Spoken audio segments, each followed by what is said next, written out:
Facial recognition is based on big data collections that are filled with personal information on individual citizens. This is combined with the fact that people in public spaces are more and more observed and identified by cameras or other advanced registration devices. Facial recognition technologies are developed, traded and applied all over the world.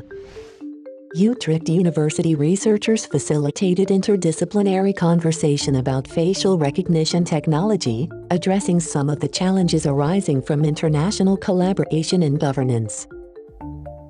Global research and collaborations take place in international communities of scientists and engineers with different cultural and social perspectives on the ethics and regulation of this technology. Claudia Ionita, UU Legal Master student, asked the experts, can we develop standards that are time-proof? In terms of being time-proof, in a sense, nobody can really guess what the technology will be able to do in 10 years. But I think it's safe to say that, at least when it comes to face recognition, we will be able to recognize people from their faces. I mean, when the technology first started, algorithms started coming out in face recognition even in the 70s. So it's not a new technology. People have been working on it for over 50 years now.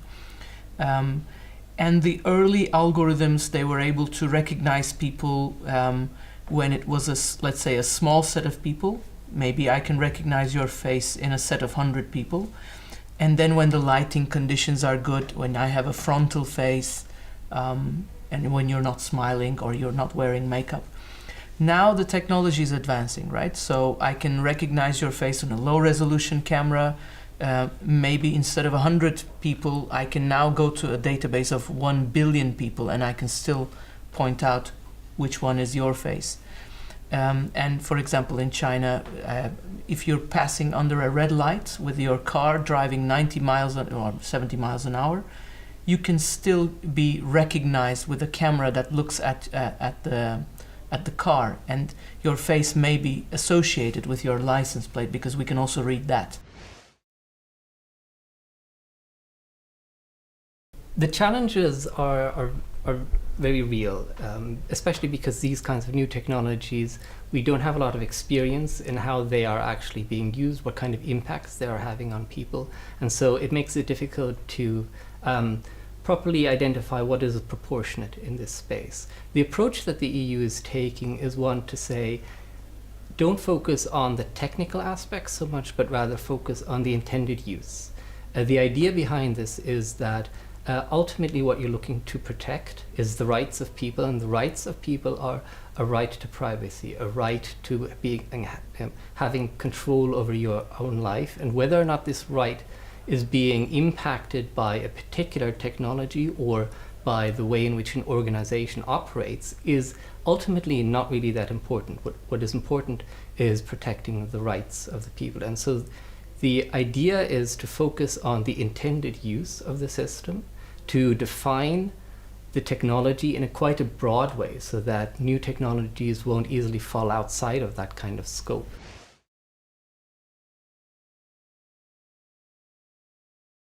One problem is that as technology advances, new possibilities are becoming available. And it's very difficult to foresee what is going to be available. And the second thing is that maybe you regulate one technology, but it's very difficult to see what in conjunction with other technologies can be done. Right? So if I fuse like face recognition with other technologies, and that is a more challenging thing. But on the other hand, regulation is extremely important, and the face recognition technology, the market is growing. It's expected to reach $10 billion in 3 years. So the companies that rely, that want to sell this technology also expect the governments and EU to regulate this technology, because at one point it becomes an issue of trust. It's actually an interesting kind of dilemma, at which point to start regulating something. As I mentioned, when it comes to future-proofing, We are challenged because the technology hasn't been used much. We don't even know exactly where the specific challenges or the specific concerns should lie. So you can't really start regulating before you know what the problem is, but you don't want to allow the problem to become so integrated that it can no longer be really dealt with before we start regulating. In a sense, actually, we have started regulating, or at least thinking about regulating, of AI technologies, including face recognition, in a way earlier than we did with a lot of other kinds of technologies.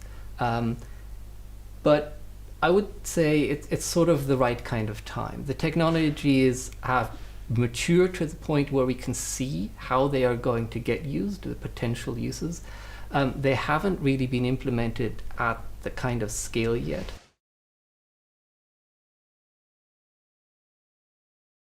Ideally, we would find some way of establishing a global baseline for sort of minimum requirements.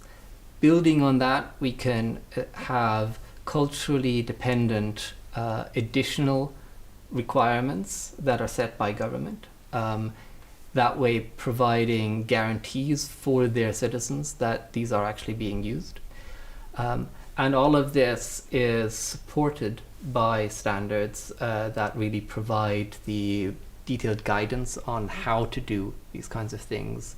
And then between countries, or especially from the point of view of companies or organizations that are using these technologies, to help them in their coordination between things, they can again be using standards where, that can be built into contractual agreements.